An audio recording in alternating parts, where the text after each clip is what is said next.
Carlsbad police serve an emergency gun violence restraining order against a young man here who they say was plotting with a 15-year-old girl who herself went on a mass school shooting in Wisconsin. Thousands of pounds of trash that could have ended up in our waterways were picked up. Details coming up. Did you feel drunk at all? No. Did you feel buzzed? No. Testifying in her own defense, we hear from the woman accused of driving drunk and killing 2 people. Mysterious drone sightings continue in New Jersey and other parts of the country, and right here in San Diego County, with several recent incursions into Camp Pendleton airspace. It's National Twin Day. Meet the officers on the Harbor Police Force, making people do a double take. Christmas came early for some students at Horton Elementary School. How San Diego Unified Police is spreading some Christmas cheer. CBS 8 News Live at 6 starts right now.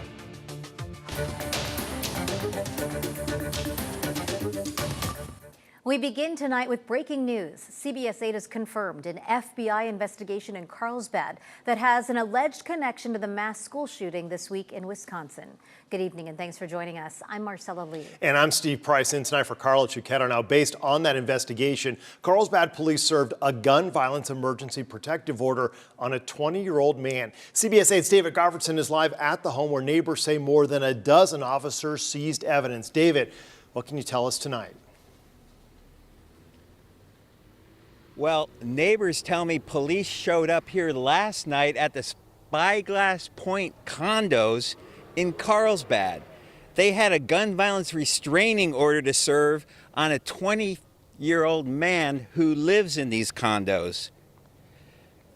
And agents say he was communicating with the 15-year-old girl law enforcement says carried out a mass shooting earlier this week in Wisconsin, and they allege he was planning a mass shooting here. This is the gun violence restraining order served Tuesday night against 20-year-old Alexander Pfaffendorf at this condo in the 7400 block of Altiva Place in Carlsbad. It sounds pretty wild and scary. Neighbor Alex Gallegos was surprised by the number of officers that showed up. I pulled in and they had their full guns out all over the street. There's cop cars. There's about 15 cops here, I'd say. The gun violence restraining order alleges Pfaffendorf was, quote, plotting a mass shooting with the Madison, Wisconsin shooter Natalie Samantha Rupnow. Pfaffendorf admitted to the FBI agents that he told Rupnow that he would arm himself with explosives and a gun and that he would target a government building. Rupnow is the 15-year-old girl accused of going on a mass shooting Monday at a school in Madison, Wisconsin, killing 2 and injuring 6 before she turned the gun on herself. Well, I'm just glad that they were on top of it, and they're going to get to the bottom of it hopefully before something bad happened here in our county. The gun violence restraining order served in Carlsbad is a civil action, not a criminal action, but it does allow officers to seize weapons, something the neighbor says he witnessed. 2 cops carrying out a big black, what I thought was a gun box. I knocked on Pfaffendorf's door Wednesday, but there was no answer. The neighbor says officers were on scene here for 2 or 3 hours Tuesday night. They were here for a while, things started to die down, and then I just saw them start laughing a little bit and giving each other high fives like as it came to an end.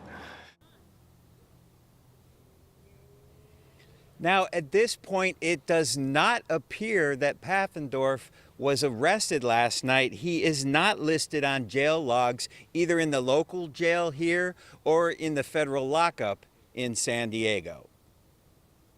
Thanks, David Gottfredson, reporting live with breaking news for us. Stay with us for the latest on the story. We will have any updates posted on CBS8.com. You can also follow us on our social media platforms or download our free CBS 8 app. We now know the name of the woman who was shot and killed by El Cajon police officers after she hit a sergeant with her truck and tried to run over another officer. Tonight, she has been identified as 24-year-old Andrea Elizabeth Grube. This happened last week outside the El Cajon Police Department. At the time, officers were preparing for a police captain's retirement celebration.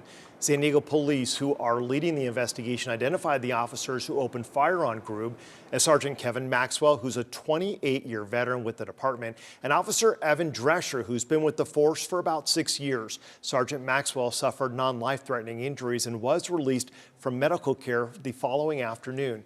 Investigators still now trying to figure out why Grube tried to run over the officers.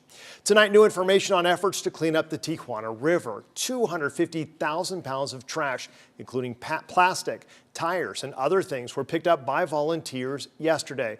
What you see here is a look at the cleanup efforts in the Tijuana River Channel on the Mexican side of the border. And as bad as it looks, CBS 8's Kirsten Holmes found out it could have been a lot worse. She joins us live tonight to explain. Kirsten? Yeah, I'm here in the Tijuana Estuary, one of our beautiful natural resources. But this waterway, like so many others in the Tijuana watershed, are in danger of being polluted from things like plastic and trash and tires. We have to date installed 2 trash booms in the concrete channels in Tijuana. They're big, like, trash retention devices. And those trash booms, according to Ann Middleton with Wild Coast, have collected 250,000 pounds of trash. Wild Coast is a Del Mar-based nonprofit working to keep both sides of the border beautiful. But why would a tire, or all of these tires, end up in a river channel? There is no centralized waste collection, period. So not just recycling, but people have nowhere to put their trash. And so it ends up in these channels, which are tributaries of the Tijuana River. And we're all part of the Tijuana River watershed. Pollution knows no borders. The majority of the things we catch in those booms is plastic and tires. There's no tire recycling facilities. And so what we do is we try to upcycle them by turning them into parks where kids can play. The amount of contaminated water laced with raw sewage that is flowing across the U.S.-Mexico border into San Diego County exceeded 44 billion gallons in 2023. By June of 2024, 33.55 billion gallons of polluted water had already flowed into the Tijuana River Channel and Pacific Ocean. That's the most on record in the last century, according to a report by the U.S. International Boundary and Water Commission, or IBWC. Cleanups like this one yesterday with Wild Coast on the Mexican side of the border aim to help stop the trash flow. If we're not stopping it on the Mexico side, it's going to end up in the U.S. When it rains, all the trash flows down through the neighborhoods and it gets collected. We've seen like sofas, car parts, lots and lots of tires. And it's not just cleanup. Prevention is key. We're lucky because we work with the community members to sort through and upcycle and recycle as much of that waste as possible. So up to 85% of it is upcycled or recycled. Now that trash boom in Mexico looks like a big net, and it collects and then stops anything and everything that it can from flowing further into waterways. Now, Ann, who you just heard from there, she admits that more needs to be done and has to be done on the Mexican side of the border to help that trash to stop from flowing into our waters. Reporting for CBS 8, I'm Kirsten Holmes. Back to you. Thanks, Kirsten. Tonight, neighbors who live near Faneuil Park in Pacific Beach are upset after playground equipment disappeared. The city of San Diego tells us it removed the playground equipment because it was unsafe due to substantial corrosion and deterioration of the play structure and footings.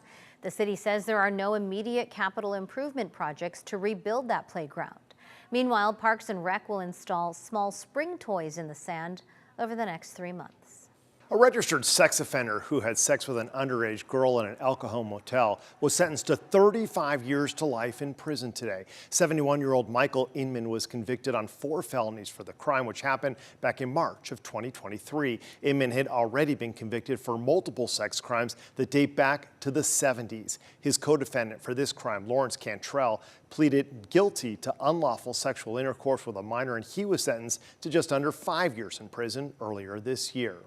A woman accused in a hit-and-run crash that killed 2 pedestrians took the stand today in her own defense. Taish Baltes admitted she drank before getting in her car, but says she wasn't drunk despite a blood alcohol level above the legal limit.